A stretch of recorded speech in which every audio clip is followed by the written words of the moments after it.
Good morning बच्चों।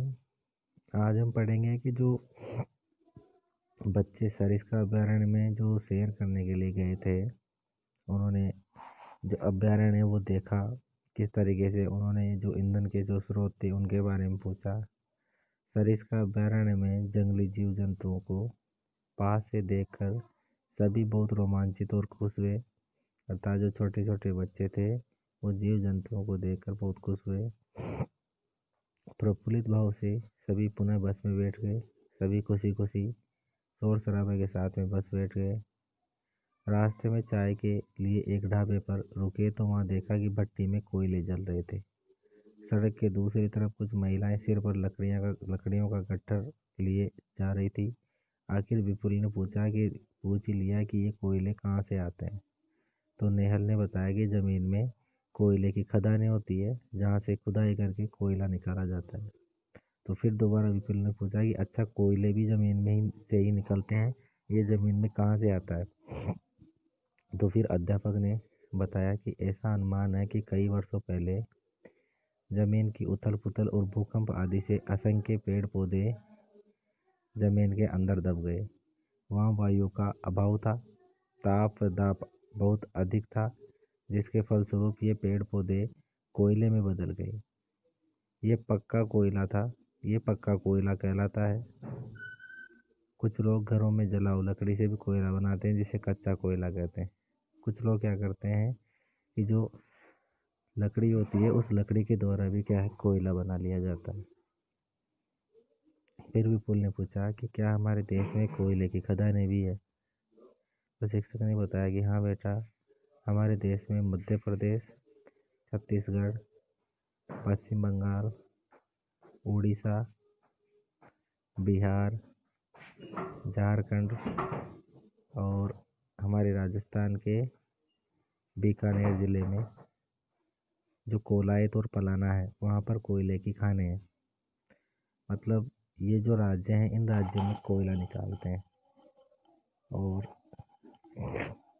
बीकानेर के दो स्थान हैं जहाँ से अधिक मात्रा में कोयला निकाला जाता है, एक तो कोलायत और दूसरा पलाना। तो विपुल ने पूछा कि कोयला चूल्हे में जलाने के अलावा और क्या क्या काम आता है।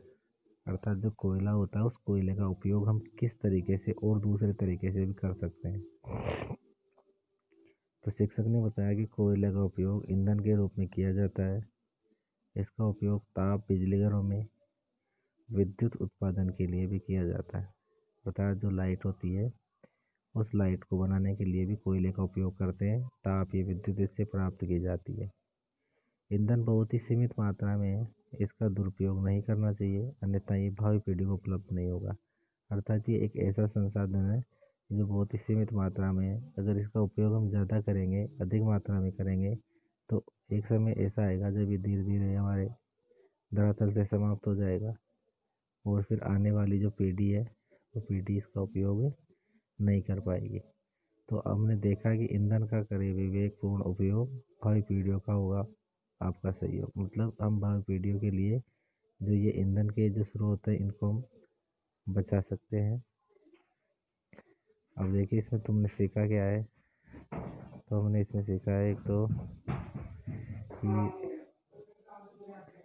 जो ईंधन है, जैसे लकड़ी है, कोयला है, पेट्रोल, डीजल, इसका उपयोग हम किस किस तरीके से, जैसे लकड़ी का उपयोग है तो चूल्हे में जलाने के लिए हम लकड़ी का उपयोग करते हैं।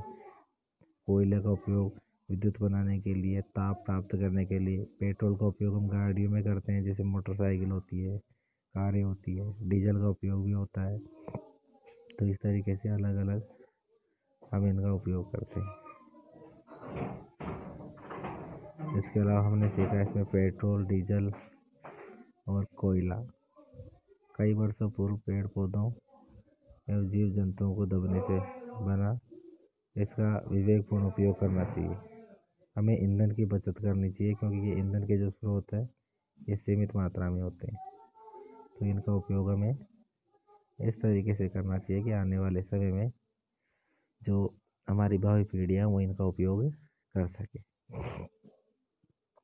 इसके अलावा हमने देखा था कि किस तरीके से जो बच्चे हैं वो घूमने गए, तो उन्होंने देखा कि कहाँ कहाँ पर जो पेट्रोलियम के भंडार हैं उनके बारे में हमने पढ़ा है, कोयले के भंडारों के बारे में पढ़ा है। ठीक है, तो आज हमारा ये जो लेसन है कैसे बचाएं ईंधन, ये कंप्लीट होता है। ओके।